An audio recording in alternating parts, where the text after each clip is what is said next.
Good morning everyone. आज 75th independence day की आप सभी को बहुत बहुत बधाई।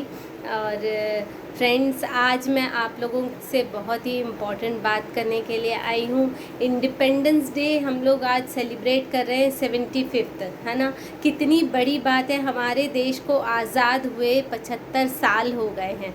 हमारी कंट्री डेवलपिंग कंट्री है। हमारी कंट्री की प्रेसिडेंट मिसेस द्रौपदी मुर्मू का कहना है कि हमारी कंट्री का जो ग्रोथ रेट है वो कई डेवलप्ड कंट्री के ग्रोथ रेट से बहुत ज़्यादा है और हम लोग बहुत अच्छे से ग्रोथ कर रहे हैं। बहुत ही प्राउड करने की बात है और मेरे ख्याल से ऐसा कोई इंडियन नहीं होगा जिसको इस बात पर प्राउड नहीं होगा। बिल्कुल होना भी चाहिए।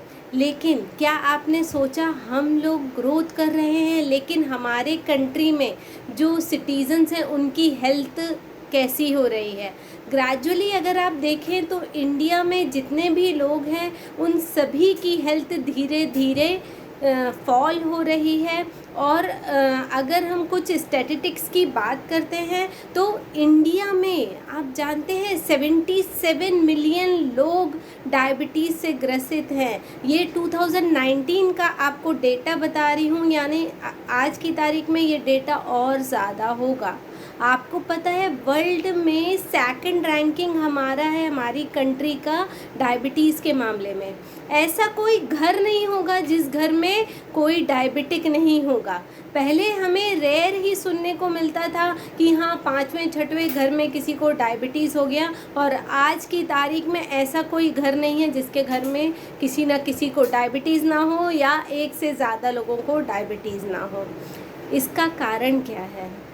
बहुत सिंपल सी बात है, हमारी कंट्री डेवलपिंग है। हम लोग बहुत मेहनत करते हैं कि हम अपनी लाइफ में कुछ अच्छा अचीव करें, हम ग्रोथ करें, हम फैमिली को अच्छा सारी लग्जरी दे पाएँ, उनको मेंटेन कर पाएँ, है ना।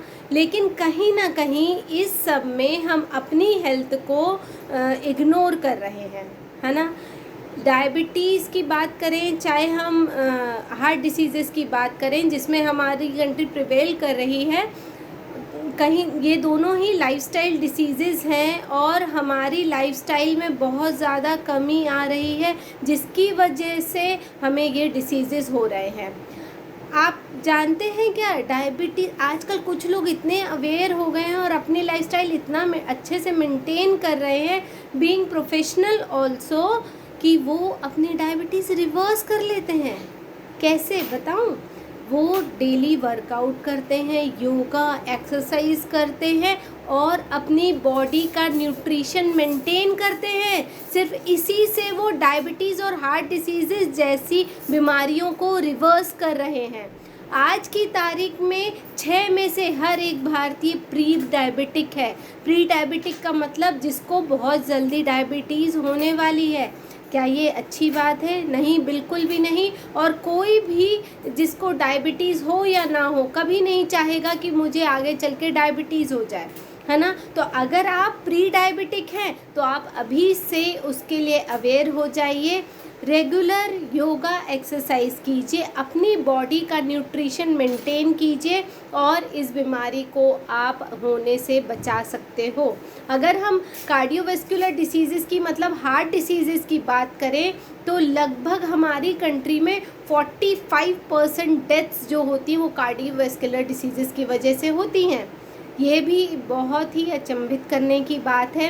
अब इसका मेन कारण कहाँ आता है, आज आप लोगों को कुछ बातें इसमें क्लियर करना चाहती हूँ। सबसे इम्पॉर्टेंट होता है तेल। हम लोग बहुत ज़्यादा फ्राइड फूड खाते हैं। अगर हम अपने फ्राइड फूड को लिमिट कर दें, टाइप ऑफ ऑयल को अगर हम नाइसली चूज़ करें, देखिए जब हम ऑयल चूज़ करने की बात करते हैं ना तो कुछ चीज़ें हमको क्लियर नहीं होती हैं। जैसे फलियों का तेल यूज़ करना चाहिए, हेल्थ के लिए बहुत अच्छा होता है। ऑब्वियसली बहुत अच्छा होता है, लेकिन वो सिकता कैसे? पहले के ज़माने में जब हम फलियों का तेल यूज़ किया करते थे तब हम चूल्हे पर उनको जलाया करते थे, मतलब जो टेम्परेचर होता था वो आपका सडनली, मतलब आज हम एलपीजी यूज़ करते हैं तो उसमें 200-300 डिग्री पहुंच जाता है तुरंत टेम्परेचर। क्या पहले के ज़माने में चूल्हे में उतना टेम्परेचर था? नहीं, तब ऑयल धीरे धीरे गर्म होता था और उसका न्यूट्रिशन डिस्ट्रॉय नहीं होता था। लेकिन आज की तारीख में क्या होता है, आप फट से गैस चालू करते हैं तो उस ऑयल के जितने भी न्यूट्रिएंट्स हैं वो चले जाते हैं। अगर आपको ऑयल चूज़ करना, फलियों का तेल बिल्कुल यूज़ कीजिए, लेकिन उसमें भी लिमिट कीजिए। Rice bran oil is best for your health, और उसको भी कौन सा लेना है? Physically refined. बहुत से मैसेजेस मैं देखती हूँ जिसमें लिखा रहता है रिफाइंड तेल आप यूज़ मत कीजिए। रिफाइंड तेल का मतलब क्या होता है? Chemically refined. केमिकली रिफाइंड तेल का सबसे बड़ा नुकसान यही है कि उसको केमिकल्स के थ्रू रिफाइंड, जिस तेल पर सिर्फ रिफाइंड ऑयल लिखा जाता है वो केमिकली रिफाइंड होता है। उसको आप बिल्कुल भी यूज़ मत कीजिए, क्योंकि उसको मेंटेन करने के लिए उसमें 28 रुपये लीटर का पाम ऑयल मिलाया जाता है। और आपको जानकर आश्चर्य होगा, हमारा देश सबसे बड़ा निर्यातक है किसका? पाम ऑयल का। वो हमारी कंट्री में नहीं बनता है, बाहर से आता है। तो फ्रेंड्स, आज इंडिपेंडेंस डे वाले दिन आप प्लेज लीजिए, कंट्री इंडिपेंडेंट हो चुकी है। जिन लोगों को इंडिपेंडेंस दिलानी थी उन्होंने दिला दी है। अब आप और हम मिलकर इस कंट्री को इन डिसीज़ेस से इंडिपेंडेंस दिलाएंगे। फ्रेंड्स, ये बहुत ही इम्पॉर्टेंट मैटर है। अगर आपको इससे रिलेटेड कोई भी सजेशन चाहिए तो आप मुझे ज़रूर पूछ सकते हैं, मुझे मैसेज कर सकते हैं, मैं आपकी डेफिनेटली हेल्प करूँगी। Thank you so much once again. Happy Independence Day to everyone. Thank you.